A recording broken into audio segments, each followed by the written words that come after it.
Hey there everyone, welcome to another Minecraft tutorial video here on the channel, and the whole point of this video is to show you the very simple basics when it comes to water elevators in Minecraft. So this will work if you're on Java or Bedrock edition of the game, so Java, Windows 10 edition, console, Pocket edition, and so on. This will work in all cases, and the whole point is that you can use water elevators to move players and entities up and down, but most of the time water elevators are used for players. And the idea is that I have this very simple glass water elevator setup here. All this really is that we have two columns of glass up to the sky right here, and the entrance ways are separated by some wood, and there are signs attached on the side. And the reason why the signs are needed is because we need to stop the water from spilling out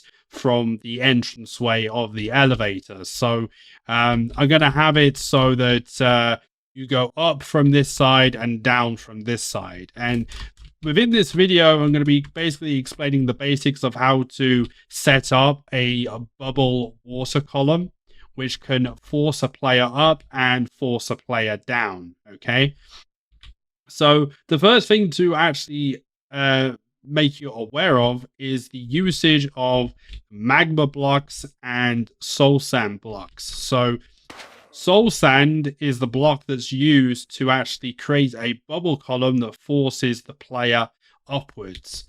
A magma block, however, is what is used to get a bubble column to force the player down.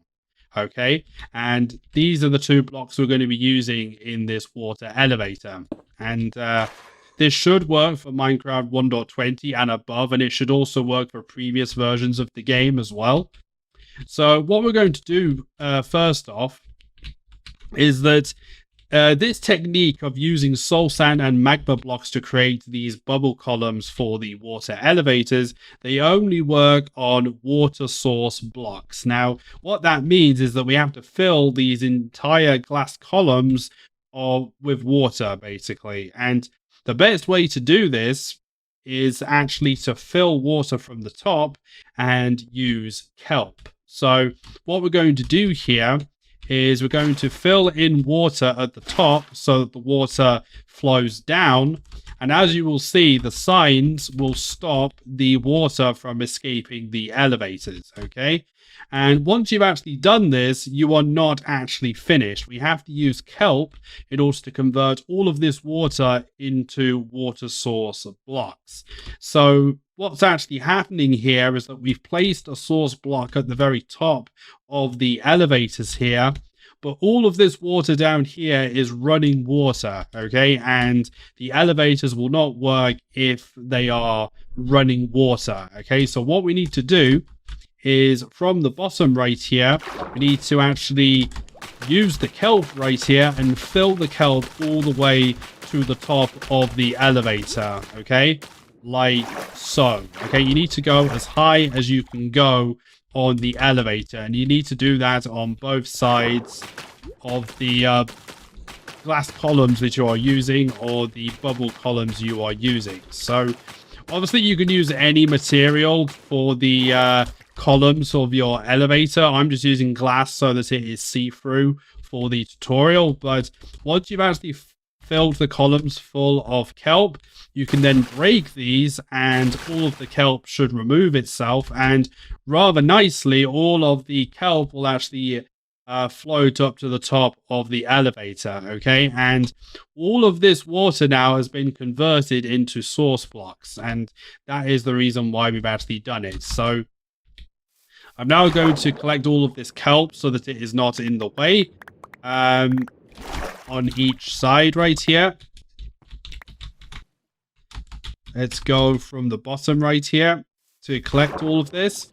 And once we've actually done that, we can now set the blocks on the bottom. So now I can actually set soul sand at the very bottom here, like so. And we can now set a magma block on this block right here. Okay. And this has now completed our water elevator, a very simple and basic system. Now, you'll know if it's actually been working if you start to see bubble icons in this stream. So as you can see, there are bubble icons appearing. And if we go inside of this elevator right here, this soul sand will push us up to the very top of the elevator. And as you can see, the bubble column is being generated all the way to the top. Now, this one should drag us down quicker than if we were falling through the water. So, as you can see, this bubble column is drawing us down towards the magma block. And as you can see right here, the magma block is much slower than the soul sand block. The soul sand is much quicker at forcing you upwards through the water elevator. But the magma block is much slower. But that is the basics right there. Use water source blocks to create the water elevators, and then you actually have to use soul sand and magma blocks to create the, I guess, the upward thrust and the downward pull of the bubble columns. Alright everyone, that's about it for this very, very quick Minecraft tutorial. Hopefully this will help you with your water elevators and bubble columns if you're a new or returning player to the game. It's a really useful system, and it can allow you to transport to various areas of your world if that's what you want to do. And you can make them look a lot prettier than obviously my very simplistic example right here. I'm just showing you the basics so that you understand what you can actually do in the game. But if you did enjoy the video, then a like and subscribe on the video would be very much appreciated, and make sure that you hit the notification bell so you're notified of any future videos here on the channel. And if you want to follow my X, it's going to be on screen or in the description. But thank you for watching. I hope to do some more videos soon, some more tutorials and all that good stuff. Maybe some more command block tutorial videos as well. But thank you, everyone. Hopefully you have a nice day. Stay happy and healthy as always, and bye-bye.